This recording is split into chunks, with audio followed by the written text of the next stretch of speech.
Malls ಶಾಪ್ಗಳಲ್ಲಿ ಗ್ರಾಹಕರನ್ನ ಸೆಳೆಯೋಕೆ buy one get one free ಅಂತ ಆಫರ್ಗಳನ್ನು ಕೊಡೋದು ಮಾಮೂಲಿ.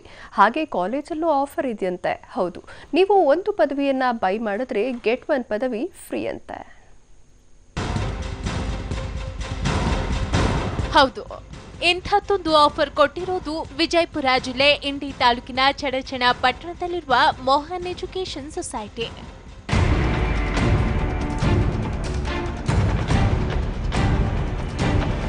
ಅಂದಾಗೆ ಈ ಎಂಎ ಶಿಕ್ಷಣ ಸಂಸ್ಥೆಯಲ್ಲಿ ಒಟ್ಟು 31 ವಿದ್ಯಾರ್ಥಿಗಳಿದ್ದು ಏಕಕಾಲಕ್ಕೆ ಒಬ್ಬ ವಿದ್ಯಾರ್ಥಿ 2 ಪದವಿಯನ್ನ ಪಡೆಯಬಹುದಾಗಿದೆ. ಅದಕ್ಕಾಗಿ ವಿದ್ಯಾರ್ಥಿಗಳಿಂದ ಹೆಚ್ಚಿನ ಶುಲ್ಕವನ್ನ ಪೀಕಲಾಗುತ್ತಿದೆ. ಸದ್ಯ ಈ ವಿಷಯ ಪಿಯು ಉಪನಿರ್ದೇಶಕ ತೋಕೆರವಿ ಹಾಗೂ ಜಿಲ್ಲಾಧಿಕಾರಿ ಕಚೇರಿಗೂ ಮುಟ್ಟಿದೆ. ವಿಷಯ ಗಂಭೀರತೆ ಅರಿತ ಜಿಲ್ಲಾಧಿಕಾರಿ ಕೆಬಿ ಶಿವಕುಮಾರ್ ಇಡೀ ಸಂಸ್ಥೆಯ ಬಗ್ಗೆ ಮಾಹಿತಿ ಕಲೆ ಹಾಕಿದ್ದಾರೆ.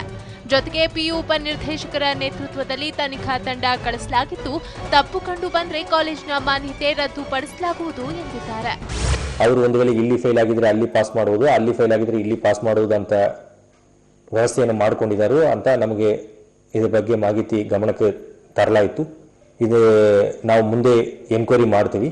ಇದನ್ನು ಎನ್ಕ್ವೈರಿ ಮಾಡಿಬಿಟ್ಟು ಇವರು ಹಿಂಗೆ ಸರ್ಕಾರ ವ್ಯವಸ್ಥೆಯನ್ನು ತಪ್ಪಾಗಿ ಉಪಯೋಗಿಸಿಕೊಂಡಿರುವುದನ್ನು ಕಂಡು ಬಂದಿದ್ದರಲ್ಲಿ ಅವ್ರ ಮಾನ್ಯತೆಯನ್ನು ರದ್ದುಪಡಿಸಲಿಕ್ಕೆ ಸಂಬಂಧಪಟ್ಟ ಇಲಾಖೆಗೆ ನಾವು ಶಿಫಾರಸನ್ನು ಕಳಿಸ್ಕೊಡ್ತೀವಿ.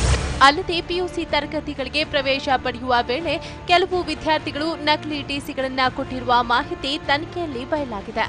ಎಸ್ಎಸ್ಎಲ್ಸಿಯಿಂದ ಪಿಯುಸಿ ಮೊದಲ ವರ್ಷ ಪ್ರವೇಶ ಪಡೆಯುವ ವೇಳೆ ಒರಿಜಿನಲ್ ಟಿಸಿಗಳನ್ನು ಪರಿಗಣಿಸಿ ಪ್ರವೇಶ ನೀಡಬೇಕು. ಆದರೆ ಎಸ್ಎಸ್ಎಲ್ಸಿಯಲ್ಲಿ ತೇರ್ಗಡೆ ಹೊಂದಿದ ವಿದ್ಯಾರ್ಥಿಗಳ ವರ್ಗಾವಣೆ ಪ್ರಮಾಣ ಪತ್ರದ ದ್ವಿಪ್ರತಿಯ ಮೇಲೆಯೇ ಪ್ರವೇಶ ನೀಡಿದ್ದು ಸಹ ಎಡವಟ್ಟಾಗಿದೆ. ಇನ್ನು ಎಲ್ಲ ಆರೋಪಗಳ ಕುರಿತು ಸಂಸ್ಥೆಯ ಅಧ್ಯಕ್ಷರನ್ನ ಕೇಳಿದ್ರೆ ಅಂತಹ ಯಾವುದೇ ಘಟನೆಗಳು ಕಂಡು ಬಂದಿಲ್ಲ ಎಂದಿದ್ದಾರೆ. ಹೌದು, ಒಬ್ಬ ಅಧ್ಯಕ್ಷರು ಎಲ್ಲ ಸಂಸ್ಥೆಯ ಎಲ್ಲ ಒಳಭಾಗಗಳಲ್ಲಿ ಗಮನ ಹರಿಸುವುದು ಕೆಲವು ಸಲ ಗಮನವಿಲ್ಲದೆ ಹೋಗಿರಬಹುದು. ಆಡಳಿತಾತ್ಮಕ ವಿಷಯಗಳಲ್ಲಿ ಆಯಾ ವಿಷಯ ಪ್ರಾಂಶುಪಾಲರಿಗೆ ಜವಾಬ್ದಾರಿ ವಹಿಸಿರುತ್ತೇವೆ. ಅದನ್ನೇ ಅವರ ಮೇಲೆ ನಾವು ಈಗ ಸೂಕ್ತ ಕ್ರಮ ಕೈಗೊಳ್ಳುತ್ತೇವೆ. ಒಟ್ಟಾರೆ ಸದಾಕಾಲ ಬರಗಾಲ ಎಂಬ ಹಣೆಪಟ್ಟಿ ಕಟ್ಟಿಕೊಂಡಿರುವ ಜಿಲ್ಲೆಯಲ್ಲಿ ಶಿಕ್ಷಣಕ್ಕೂ ಬರಗಾಲ ತರುವಂತಹ ಘಟನೆಗಳು ನಡೆಯುತ್ತಿದೆ.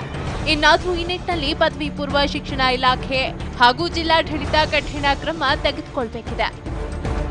ಅಶೋಕ, ಟಿವಿ9 ವಿಜಯಪುರ.